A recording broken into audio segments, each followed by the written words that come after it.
fluorescent lights flickered, casting an eerie glow on the empty arcade. I never should have taken this job. My hands trembled as I fumbled with the keys, locking up for the night. The silence was deafening, broken only by the occasional beep or jingle from a machine left on standby. I'd been working at Pixel Palace for 3 months now, but closing alone still gave me the creeps. Just one more hour, I muttered to myself, trying to shake off the nervous energy. At 17, this was my first real job, and I was determined to prove I could handle the responsibility, even if it meant being alone in a creepy arcade until midnight. I made my way down the main aisle, my footsteps echoing off the linoleum floor. Row after row of arcade cabinets loomed on either side, their screens dark and lifeless. In the day, this place was a riot of color and sound, kids laughing, coins clinking, and the constant cacophony of a dozen different game soundtracks. Now, it felt like a graveyard of forgotten fun. The cleaning checklist beckoned from my back pocket. I pulled it out with a sigh, scanning the tasks I still had to complete. Wipe down the consoles, vacuum the carpet, take out the trash, and check the back room for any stray customers or lost items.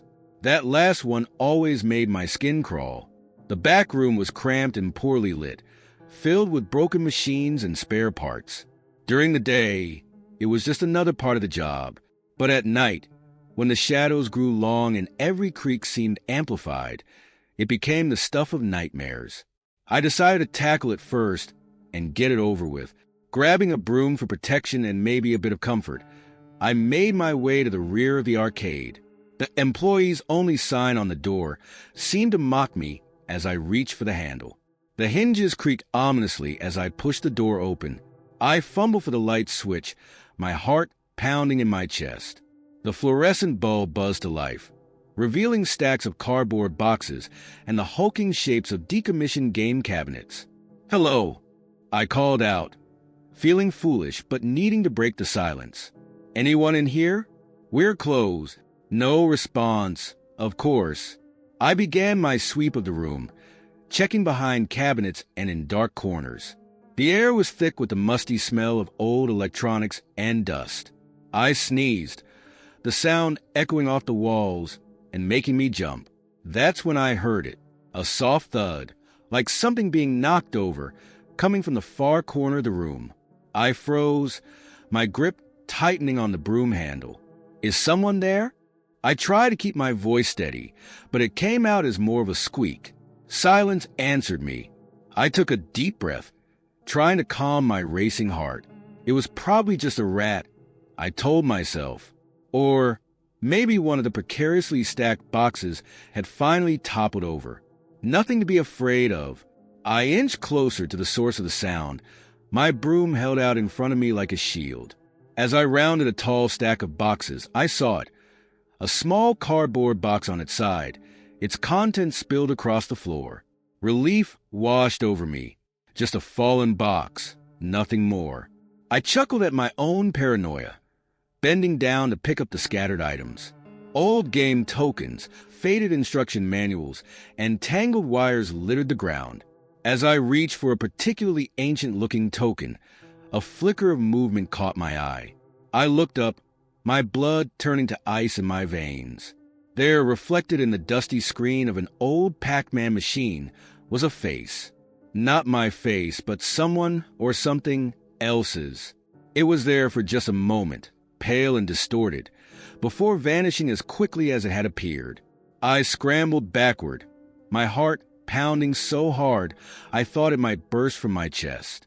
The broom clattered to the floor as I stumbled to my feet, my eyes darting around the room in panic. "Who's there?" I shouted, my voice cracking with fear. This isn't funny. The only response was the quiet hum of the fluorescent light above. I spun in a circle, searching for any sign of an intruder, but the room appeared empty, just me and the silent, looming shapes of the arcade cabinets. I backed towards the door, unwilling to turn my back on the room. My hand fumbled for the doorknob, twisting it desperately. It didn't budge. Panic surged through me as I rattled the handle, my breath coming in short, sharp gasps. No, no, no, I muttered, yanking at the door with all my strength. It remained stubbornly shut, as if welded in place. A low chuckle echoed through the room, sending chills down my spine. It seemed to come from everywhere and nowhere at once, reverberating off the walls and surrounding me. "Who are you?" I demanded, trying to sound brave despite the tremor in my voice. "What do you want?" The laughter grew louder, and suddenly the screens of the arcade cabinets flickered to life. Each one displayed the same image, that pale, distorted face I'd seen in the Pac-Man reflection. A dozen pairs of glowing eyes stared at me from every direction. I screamed, throwing myself against the door in desperation. The wood groaned under the impact, but held firm. The laughter crescendoed, drowning out my panicked cries for help. Just as I thought I might lose my mind, the overhead light went out with a sharp pop. Darkness engulfed me, broken only by the eerie glow of the arcade screens. In the sudden silence, I could hear my own ragged breathing and the pounding of my heart. Then, footsteps, slow, deliberate, coming from the far side of the room. I pressed myself against the door, my eyes straining to see through the gloom. A figure emerged from behind a row of cabinets, its features obscured by shadow. "Who? What are you?" I whispered, my voice barely audible. The figure stopped a few feet away from me.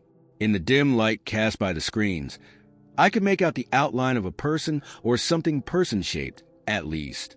It stood unnaturally still, head cocked to one side as if studying me.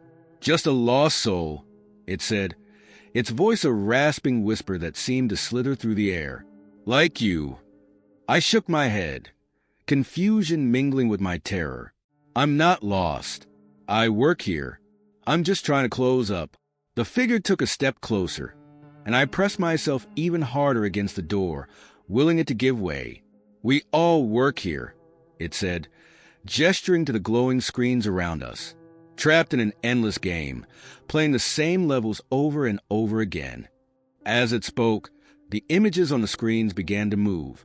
I watched in horror as pixelated characters ran through mazes, fought monsters, and died in 1,000 different ways.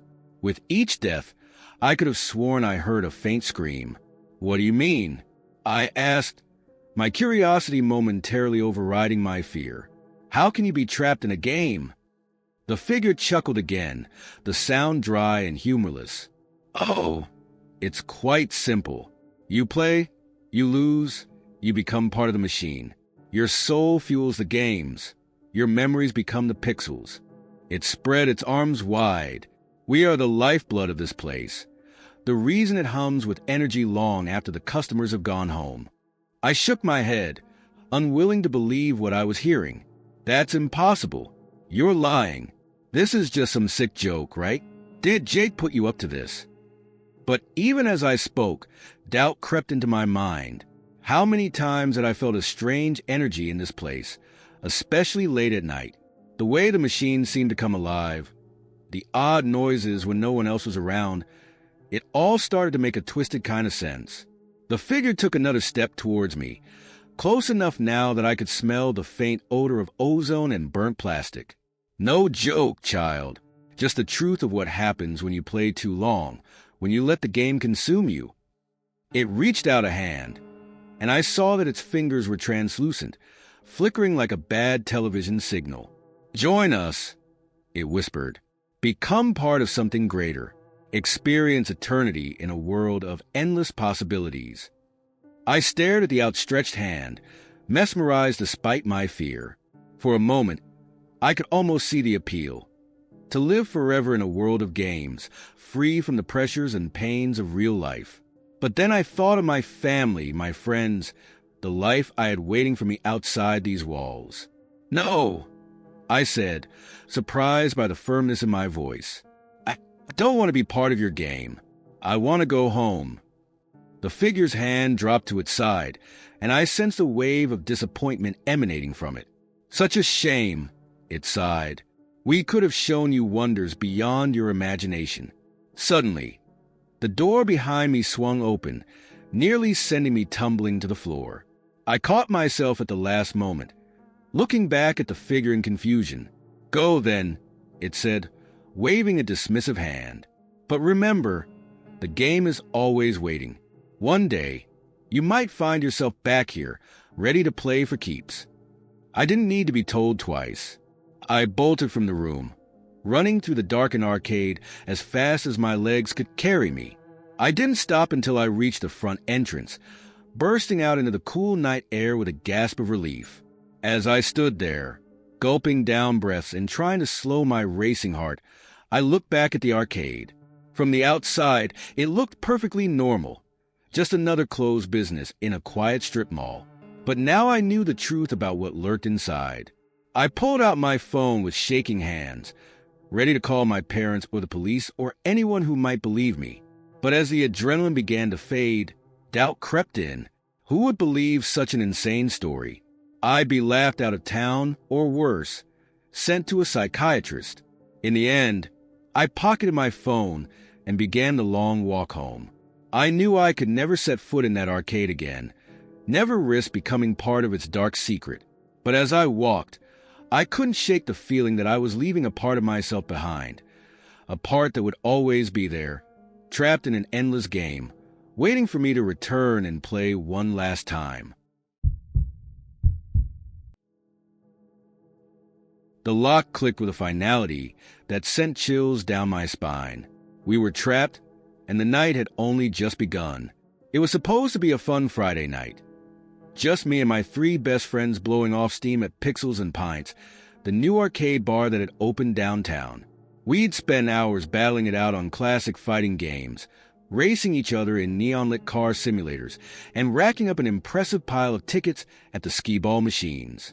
The combination of nostalgia, friendly competition, and maybe one too many craft beers had us losing track of time. I remember glancing at my watch, doing a double take, when I saw it was nearly 2 a.m. "Guys," I said, nudging my friend Mike, who was in the middle of an intense Pac-Man session, "we should probably head out. Place closed like an hour ago." Mike waved me off, his eyes glued to the screen. "One more level," he mumbled, deftly maneuvering the yellow dot around the maze. I rolled my eyes and turned to find Jess and Alex, who had wandered off to check out the pinball machines in the back. As I weaved through the rows of cabinets, an uneasy feeling settled in my stomach. The arcade felt different now, darker, almost oppressive. The cheerful beeps and boops of the machines seemed mocking rather than inviting. "Jess? Alex?" I called out, my voice echoing in the empty space. "Time to go. We've overstayed our welcome." No response. I quickened my pace, rounding the corner to the pinball section. Relief washed over me as I spotted them huddled around a machine, engrossed in a multiplayer game. "Hey!" I said, a bit louder than necessary. They both jumped, startled by my sudden appearance. "We need to leave. Now." Jess checked her phone, her eyes widening. "Oh crap, how'd it get so late? Where are the employees?" I shrugged, already heading back to collect Mike. "Must have missed last call. Let's just get out of here before we get in trouble."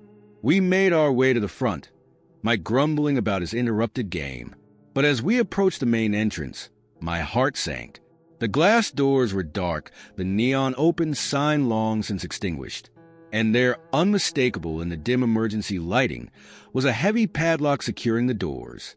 "No way," Alex muttered, pushing past me to rattle the handle. "It didn't budge. They locked us in?" "There has to be another way out," Jess said, her voice tinged with panic. "A back door or something, right?" We split up, searching for any other exit. But every door we found was either locked or led to a dead end. After what felt like hours, but was probably only 20 minutes, we regrouped at the prize counter, the reality of our situation sinking in. "So, what now?" Mike asked, perching on the edge of the counter. "Wait until morning when someone comes to open up." I ran a hand through my hair, trying to think logically. "I guess that's all we can do. Our phones still work. We could try calling the police or something." "And tell them what?" Alex scoffed. "That we're a bunch of drunk idiots who got locked in an arcade? They'll laugh us off the phone. He had a point. Plus, the idea of explaining this to my boss on Monday was mortifying enough without adding a police report to the mix. Look, I said, trying to sound more confident than I felt. It's only a few hours until dawn. We've got games. We've got each other. Let's just try to make the best of it, and dash, a loud crash from the back of the arcade cut me off mid-sentence. We all froze, exchanging wide-eyed looks. What was that? Jess whispered, instinctively moving closer to the group. Probably just a machine settling or something. I said, not believing it for a second. This place is old, bound to be some weird noises. But then we heard it, footsteps, slow and deliberate, moving between the machines. Hello, I called out, my voice embarrassingly shaky. Is someone there? We got locked in. We're not trying to cause any trouble. Silence. Then more footsteps, closer this time. Okay, this isn't funny, Mike said, sliding off the counter and backing away. Show yourself. As if in response, the screens of the nearest arcade cabinets flickered to life. One by one, each machine in the building lit up, filling the space with an eerie, pulsing glow. The cacophony of a dozen different game soundtracks blared to life, creating a disorienting wall of noise. What the hell? Alex shouted over the din. How is this happening? I shook my head, at a loss for words. This had to be some kind of elaborate prank, right? A hidden camera show or something. But as I watched the screens, my blood ran cold. Instead of their usual attract modes or title screens, each cabinet displayed the same message. Game over continue? 10-9-8? Guys, I said, my mouth dry. I think we need to get out of here. Now. We made a break for the front doors, desperation lending strength to our attempts to force them open. But it was useless. The lock held firm, and the glass was too thick to break. The countdown on the screens reached 0, and for a moment, everything went dark. Then, a single cabinet lit up near the back of the arcade. On its screen was a crude, pixelated maze, with 4 dots blinking at the entrance. Is that us? Jess asked, her voice barely audible over the pounding of my own heart. Before anyone could answer, a 5th dot appeared in the maze. It was larger than the others, and it was moving, hunting. Run! I yelled, grabbing Jess's hand and pulling her away from the doors. We sprinted down the main aisle, weaving between cabinets as the sounds of pursuit echoed behind us. I risked a glance over my shoulder and immediately wished I hadn't. A figure was there, its features obscured by shadow, but unmistakably inhuman. It moved with a jerky, pixelated quality, as if it had stepped right out of one of the games. We ran deeper into the maze of machines, trying to lose our pursuer, but at every turn, we were confronted by more glowing screens, each one tracking our progress through the digital labyrinth. In here, Mike hissed, gesturing to a narrow gap between 2 cabinets. We squeezed through, finding ourselves in a small maintenance area hidden from view. For a moment, we just stood there, gasping for breath and trying to process what was happening. The sound of footsteps grew closer, then faded again as our pursuer moved past our hiding spot. What is that thing? Alex whispered, his face pale in the dim light. I don't know, I replied, peering out into the arcade, but I don't think it's going to just let us leave. Jess hugged herself, shivering despite the warmth of the cramped space. So what do? We can't hide here forever. I closed my eyes, trying to think. This was insane, impossible, and yet it was happening.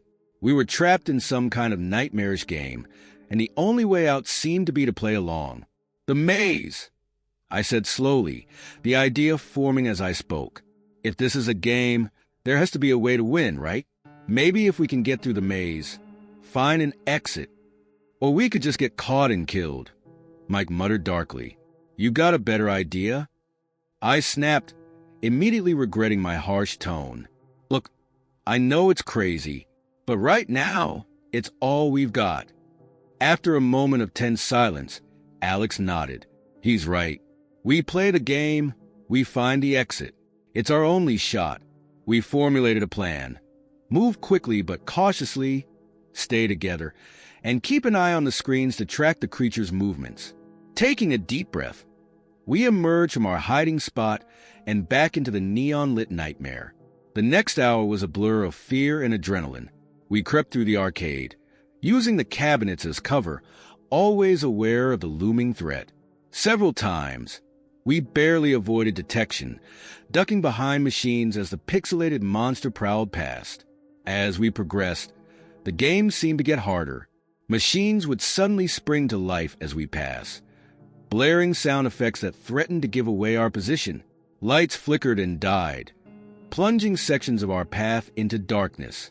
And all the while, that otherworldly pursuer grew faster, smarter, more relentless. We were nearing what we hoped was the exit when disaster struck. Alex, bringing up the rear, tripped over a stray power cable. He went down hard, crying out in pain and surprise.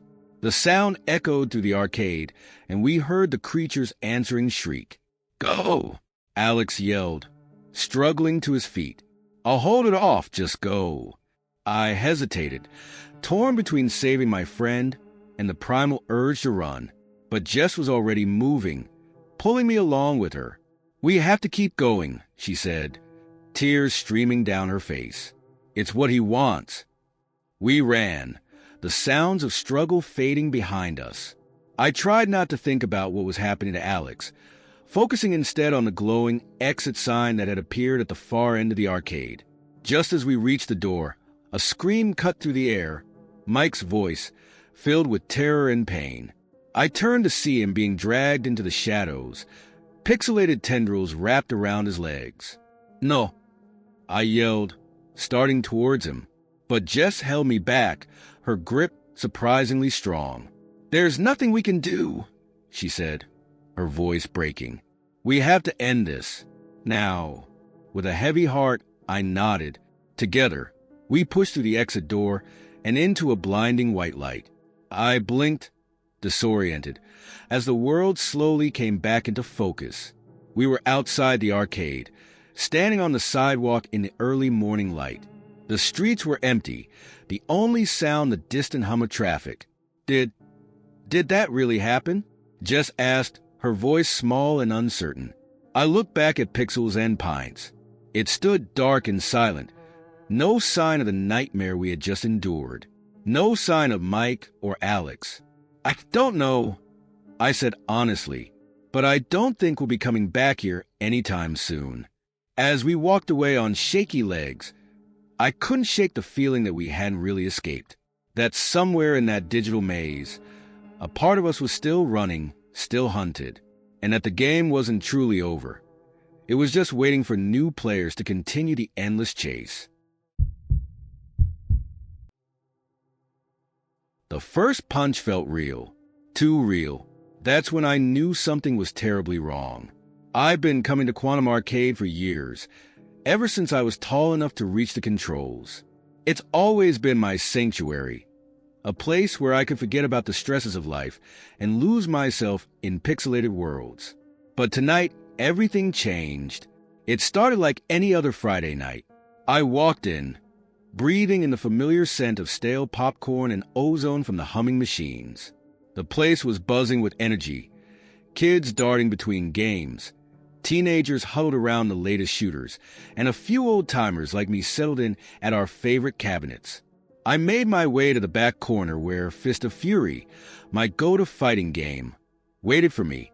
It's an old machine, probably older than most of the kids in here, but I've always loved its simple graphics and brutal gameplay. I've held the high score for years, much to the annoyance of the younger crowd. As I approached the cabinet, I noticed something off. The screen seemed sharper somehow, the colors more vibrant. I chalked it up to my imagination, or maybe some maintenance I hadn't heard about. Shrugging it off, I popped in my tokens and settled into my usual stance. The familiar "ready, fight" flashed across the screen and I grinned, fingers flying across the buttons in well-practiced combos. My fighter, a grizzled martial artist named Lee, moved with fluid grace, raining blows upon his pixelated opponent. That's when it happened. As Lee landed a particularly vicious uppercut, I felt a sharp pain in my jaw. I stumbled back, more surprised than hurt, my hand flying to my face. There was no mark, no swelling, but the phantom pain lingered. What the hell? I muttered, glancing around to see if anyone else had noticed. But the arcade carried on as usual, oblivious to my distress. Shaking my head, I stepped back up to the controls. It must have been a weird muscle spasm or something, I told myself. No way it was connected to the game. That would be insane. I started another round, trying to focus on the screen and ignore the lingering ache in my jaw. But with each hit my character took, I felt it. A jab to the ribs made me gasp. A kick to the leg nearly buckled my knee. It wasn't painful exactly, more like intense pressure, but it was undeniably real. Panic started to set in. I wanted to walk away, to forget this weird glitch or hallucination or whatever it was. But something kept me rooted to the spot. Morbid curiosity, maybe, or the irresistible pull of the game itself. As I played on, the sensations grew stronger. The graphics seemed to shift, becoming more realistic with each round. Lee's features sharpened, his movements more fluid. I could see beads of sweat on his forehead, the strain in his muscles as he fought. I became vaguely aware of a crowd gathering behind me. Whispers and gasps reached my ears, but I couldn't tear my eyes from the screen. I was playing better than I ever had before, my fingers moving almost of their own accord. It felt less like I was controlling Lee, and more like I was Lee. Dude, are you seeing this? I heard someone say. It's like 3D or something. I risked a glance over my shoulder. A small group had formed, their faces a mix of awe and confusion as they stared at the screen. When I turned back, my breath caught in my throat. The graphics had changed again. Now it looked less like a game and more like a window into another world. I could see the arena in perfect detail, feel the heat of the sun beating down on the fighters. My opponent, a hulking brute named Crusher, let out a roar that shook the entire cabinet. I felt the sound reverberate through my chest, and a primal fear gripped me. This wasn't just a game anymore. Somehow, impossibly, it had become real. I tried to let go of the controls, to step back, but my hands wouldn't obey. It was as if they were glued to the buttons and joystick. Lee on the screen mirrored my panic, his eyes wide as Crusher advanced. The first hit sent me reeling. Pain exploded in my stomach, doubling me over. I heard gasps from the crowd behind me, but they sounded distant, muffled. All I could focus on was a fight. Crusher was relentless, raining down blows that I felt in vivid, excruciating detail. Each impact left me weaker, my vision blurring at the edges. I fought back desperately, more out of self-preservation than any desire to win. Every punch I landed sent shockwaves up my arms. I could feel my knuckles splitting, taste blood in my mouth. Stop the game. I heard someone shout, "Something's wrong." But there was no stopping it now. The game had become my reality. The arcade fading away until there was nothing but the arena, my opponent, and the brutal dance of combat. I don't know how long the fight lasted. Time seemed to stretch and warp, each second an eternity of pain and adrenaline. I was vaguely aware of commotion behind me, people arguing, someone trying to unplug the machine. But nothing could break the connection. As my health bar dwindled, I felt my actual strength fading. My legs shook, barely holding me up. Blood, real blood, dripped from a cut above my eye, stinging as it ran down my face. Crusher loomed over me, a mountain of pixelated muscle preparing for the final blow. In that moment, staring death in the face, a strange calm washed over me. If this was how it ended, beaten to death by a video game character in the middle of an arcade, well, at least it was unique. A chuckle escaped my split lips, tasting of copper and absurdity. Crusher's fist came down in a perfect arc. I closed my eyes, bracing for impact. It never came. Instead, I heard a sharp crack and smelled ozone and burning plastic. My eyes flew open to see the screen of Fist of Fury going dark, sparks flying from the back of the cabinet. The spell broken, I stumbled backward, collapsing into the arms of stunned onlookers. "Holy shit," someone muttered. "Are you okay?" I blinked, trying to make sense of my surroundings. I was back in the arcade, the familiar sights and sounds washing over me, but the pain remained. My body ached as if I'd gone 10 rounds with a professional boxer. I could taste blood, feel it trickling down my face. What happened? I managed to croak out. The crowd parted as the owner of Quantum Arcade, a portly man named Frank, pushed his way through. His face was pale, eyes wide as he took in my battered state. "I don't know," he said, shaking his head in disbelief. "One minute you were playing like normal, the next, it was like you were really fighting. We couldn't get you away from the machine. It was like you were in some kind of trance." I struggled to sit up, wincing at the pain in my ribs. "The game," I said. It felt real, like I was actually there. Frank's expression darkened. "That's impossible. It's just a game, same as it's always been." But even as he spoke, his eyes darted nervously to the smoking cabinet. I followed his gaze and felt a chill run down my spine. There, barely visible beneath the cracked screen, was something that didn't belong. A circuit board glowing with an unearthly light, its surface etched with symbols I didn't recognize. "What is that?" I asked, my voice barely above a whisper. Frank moved quickly, stepping between me and the machine. "Nothing," he said too quickly. "Just some faulty wiring.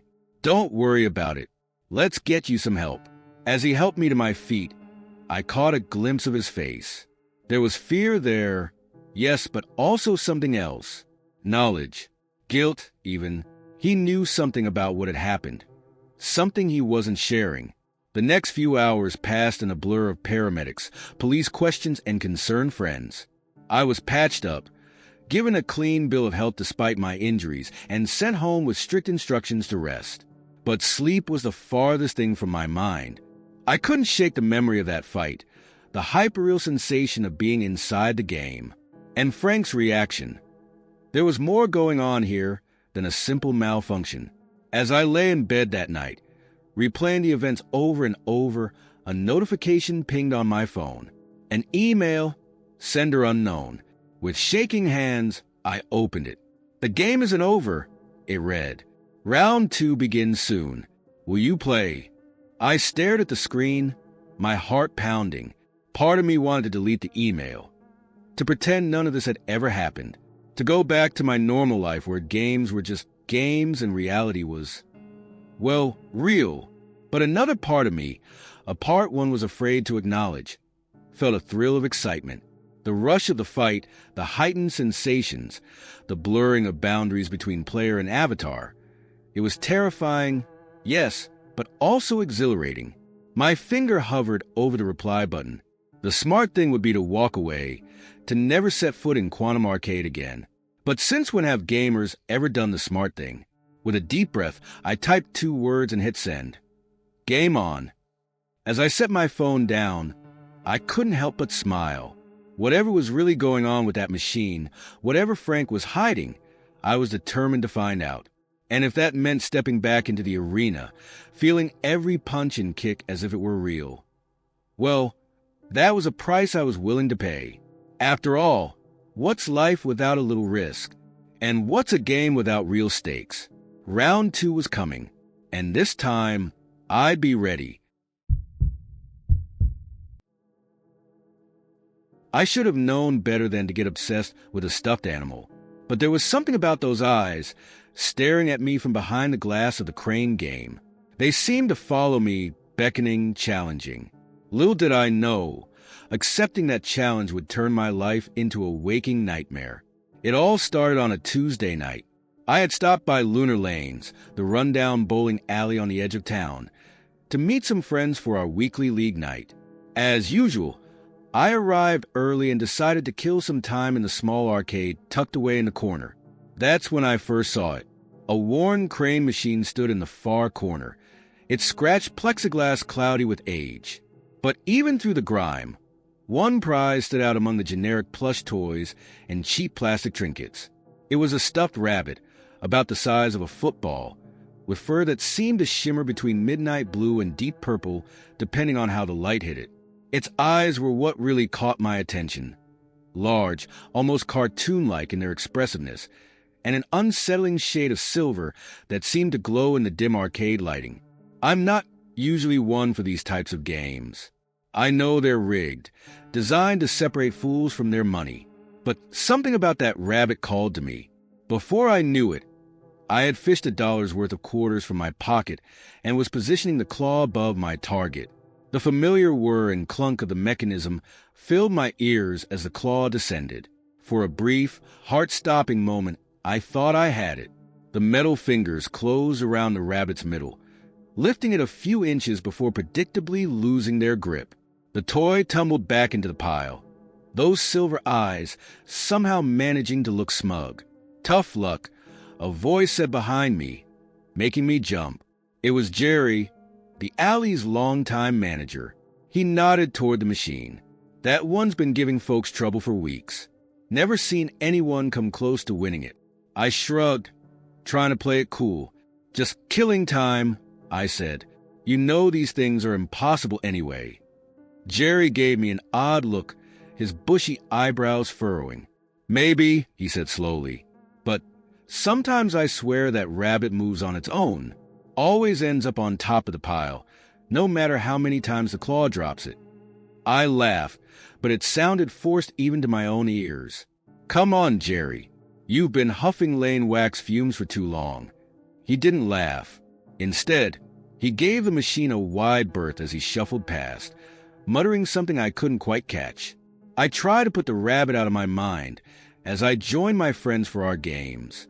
But every time I glanced toward the arcade, I could swear those silver eyes were watching me. Over the next few weeks, I found myself stopping by Lunar Lanes more and more often. I told myself it was just a practice, to give our team an edge in the league. But invariably, I'd end up in front of that crane machine, pockets jingling with quarters. Each time, the result was the same. The claw would descend, grasp the rabbit, lift it tantalizingly close to the chute, and then drop it at the last second. It was maddening. I began to understand what Jerry meant about the toy seeming to move. No matter how it fell, no matter what angle I approached from, that rabbit always ended up perfectly positioned for the next attempt. My friends started to notice my obsession. Dude, you got to let it go, Mike said one night, watching me feed yet another quarter into the slot. It's just a stupid stuffed animal. But it wasn't just a stuffed animal anymore. It had become a challenge, a testicle between me and this inanimate object. I couldn't let it win. As the weeks turned into months, my life began to revolve around that crane game. I neglected work, canceled plans with friends, even skipped meals, all to spend more time and money trying to win that damn rabbit. I began to have dreams about it. Visions of those silver eyes watching me from dark corners of my bedroom. It was affecting me in other ways, too. I'd catch glimpses of midnight blue for out of the corner of my eye, only to turn and find nothing there. Sometimes, in the quiet of night, I'd swear I could hear the faint whir and clunk of the crane mechanism coming from somewhere inside my apartment. I knew I was losing it. I knew I needed help, but I couldn't stop. It all came to a head on a rainy Friday night. The alley was nearly empty, most people opting to stay home rather than brave the storm. But there I was, soaked to the bone, standing in front of that accursed machine. I don't know how long I stood there, feeding quarter after quarter into the slot. My fingers were numb, moving on autopilot. Drop, miss, repeat. Drop, miss, repeat. The pile of quarters I had brought was dwindling rapidly. As I inserted what I knew would be my last attempt, something changed. The whir of the mechanism seemed different, deeper somehow. The claw descended with a purpose I hadn't seen before. And when it closed around the rabbit, I knew with absolute certainty that this was it. The claw lifted, smooth and steady. No bobbling, no sleeping. It moved over the chute and opened its metal fingers. The rabbit dropped with a soft thud into the prize compartment. I stood there, stunned. After all this time, all this effort, I had finally done it. With shaking hands, I reached into the compartment and pulled out my prize. The rabbit was heavier than I expected, its fur impossibly soft against my skin. Those silver eyes seemed to shine even brighter up close, reflecting my own wide-eyed expression back at me. "Congratulations," a voice said, making me jump for the second time in that spot. It was Jerry, looking older and more haggard than I remembered. His eyes darted between me and the rabbit, a mixture of relief and fear on his face. "Thanks," I said, suddenly feeling foolish. All this time and effort for a stuffed animal. What had I been thinking? Jerry nodded toward the rabbit. You take good care of that, you hear? And if you start to feel like maybe you don't want it anymore, you bring it right back here. Don't try to get rid of it any other way." I wanted to laugh, to brush off his concern as the ramblings of a lonely old man. But there was something in his eyes, a desperation that stopped the words in my throat. Instead, I just nodded and hurried out into the rain. That night, I placed the rabbit on my bedside table, those silver eyes watching as I drifted off to sleep. I dreamed of arcades that stretched on forever, of crane games the size of buildings, of metal claws reaching down from the sky to pluck me from the ground. I woke with a start, heart pounding. The digital clock on my nightstand read 3:17 a.m.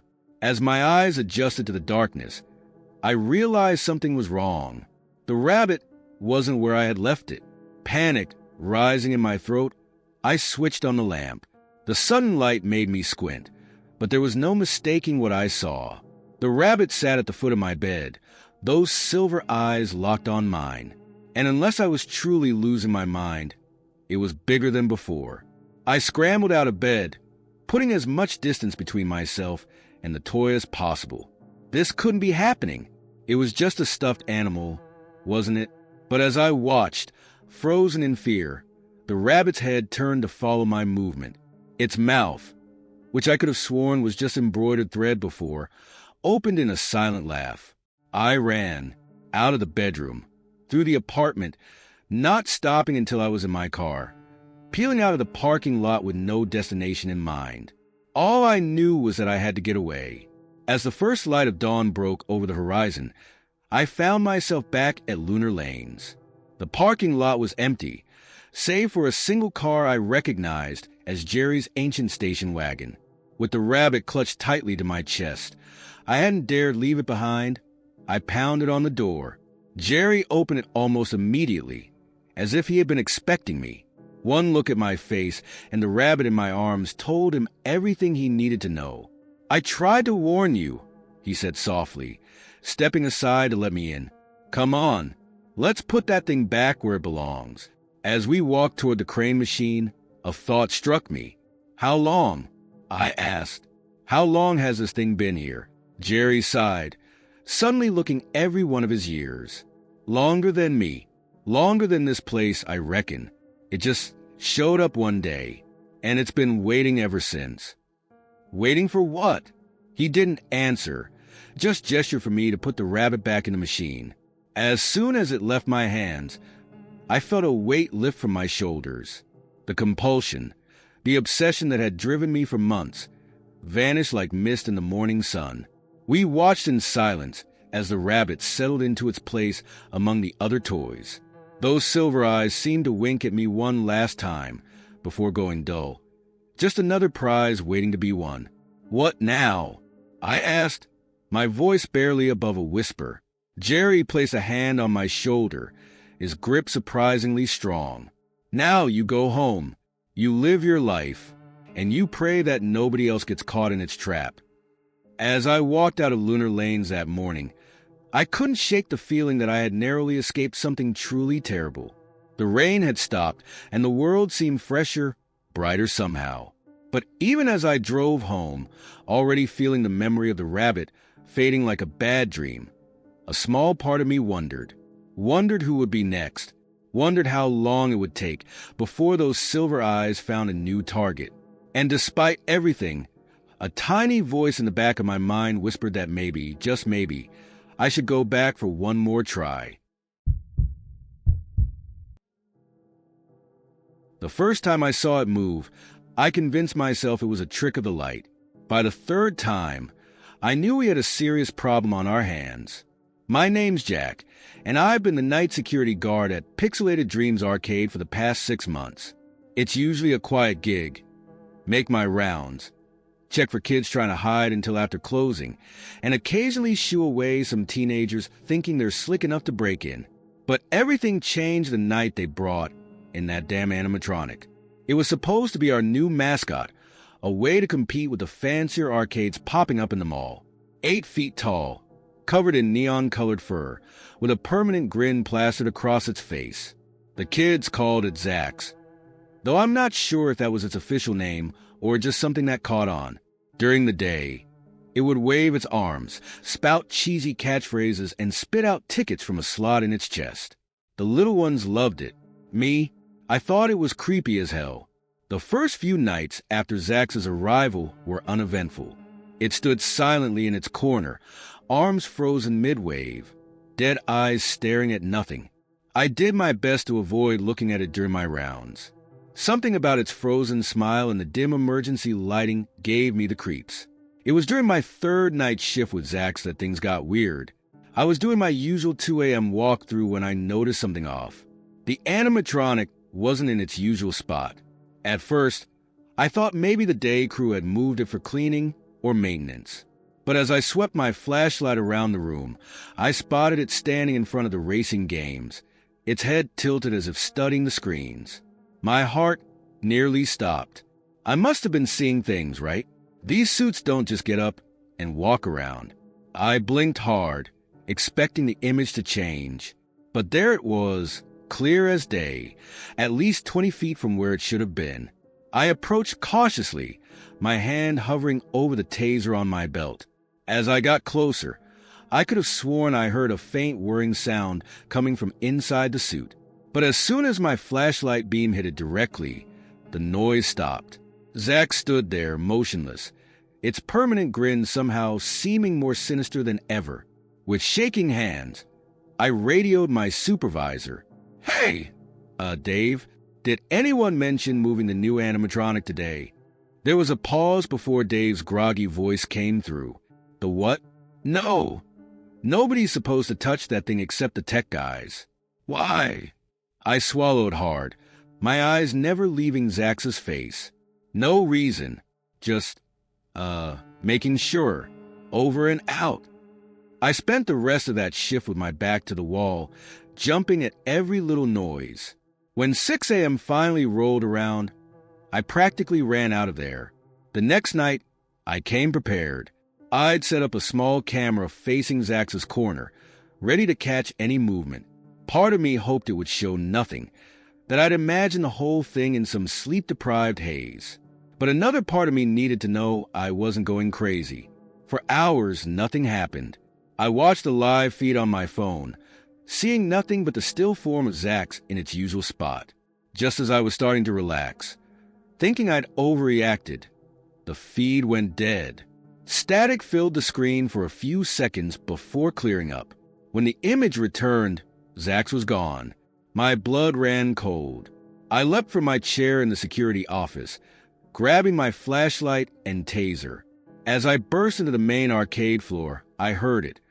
The unmistakable sound of an arcade game powering up.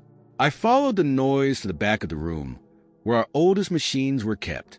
There, illuminated by the glow of a vintage Pac-Man screen, stood Zax. Its massive hands were wrapped around the control panel, jerky movements guiding the yellow character through the maze. "What the hell?" I whispered, unable to believe what I was seeing.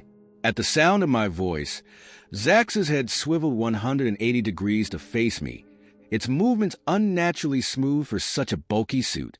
Those glassy eyes locked onto mine, and I swear I saw something flicker behind them. Curiosity? Malice? I couldn't tell. For a long moment, we just stared at each other. The only sound was the gentle beeping of the Pac-Man game, still running its course despite Zax's hands having left the controls. Then, with a jerk that sent my heart racing, it took a step toward me. I didn't stick around to see what would happen next. I bolted for the security office, slamming and locking the door behind me. My hands shook as I pulled up the camera feeds, frantically scanning for any sign of the animatronic. Nothing. It was like it had vanished into thin air. The rest of that night was the longest of my life. I stayed locked in that office, eyes glued to the monitors, jumping at every shadow. When my replacement showed up at 6 a.m., I must have looked like I'd seen a ghost. "You okay, Jack?" he asked, concern etched on his face. "You look like hell." I opened my mouth to tell him everything, but stopped. How could I explain what I'd seen without sounding completely insane? Instead, I just mumbled something about a rough night and practically sprinted to my car. I spent that day torn between exhaustion and paranoia. Every time I closed my eyes, I saw Zax's face, that frozen grin hiding God knows what behind it. I knew I should quit, find a nice, normal job that didn't involve possessed animatronics. But something kept nagging at me. I needed answers. That night, I arrived at work early, a backpack full of equipment with me. Better cameras, motion sensors, even an EMF detector I'd borrowed from a friend who was into ghost hunting.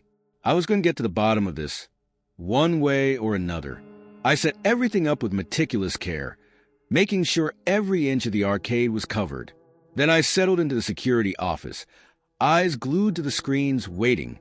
For hours, nothing happened. Zax stood motionless in its corner, the arcade as quiet as a tomb. Just as I was starting to think maybe I had imagined the whole thing, one of the motion sensors went off. My head snapped up, eyes darting between screens. There, by the skee-ball machines, a flash of neon fur.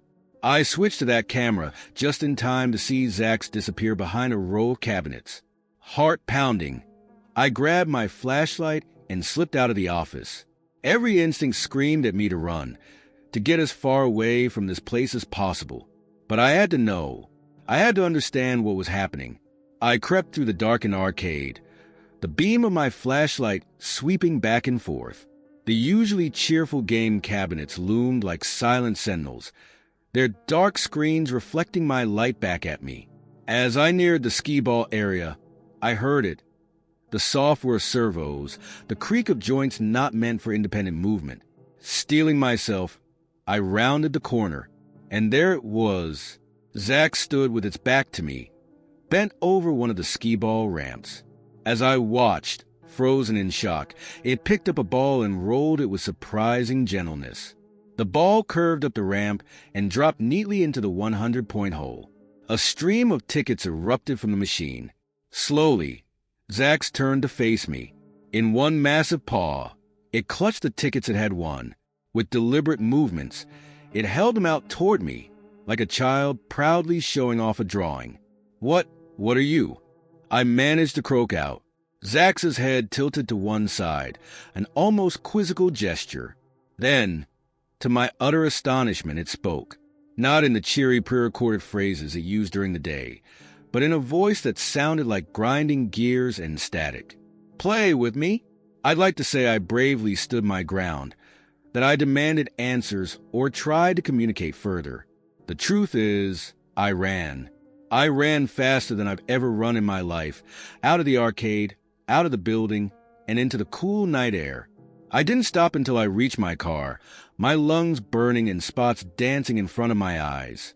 As I sat there, gulping down air and trying to make sense of what I'd seen, a thought struck me. Zax hadn't chased me. It hadn't tried to hurt me. It had just wanted to play. I called Dave right then and there, babbling about moving animatronics and talking mascots. To his credit, he listened without interrupting. When I finally ran out of steam, there was a long pause. "Jack," he said finally, his voice heavy with what sounded like resignation. "I think it's time I told you about the night shift initiation. As it turns out, I wasn't the first to discover Zax's nocturnal activities. Every night guard for the past year had gone through some version of what I experienced. Dave had been through it himself when he was on the night shift. The owner of the arcade knew too, though he chose to turn a blind eye as long as nothing got damaged. So, what do we do? I asked, still trying to wrap my head around it all. Dave chuckled, though it sounded more weary than amused. Do? Nothing. We let Zax have its fun at night, and we keep our mouths shut. It's never hurt anyone, never broken anything. It just wants to play. I thought about quitting right then and there. Finding a nice, normal job where the biggest excitement was a paper jam in the copier. But as I sat there, watching the sun rise over the empty parking lot, I realized something. In all my years of working security, all the mind-numbing patrols and false alarms, this was the first time I'd felt truly alive. I showed up for my next shift with a bag full of quarters and a racing game loaded up and ready to go. After all, everyone needs a player too sometimes. Even an 8-foot-tall animatronic with a penchant for skee-ball.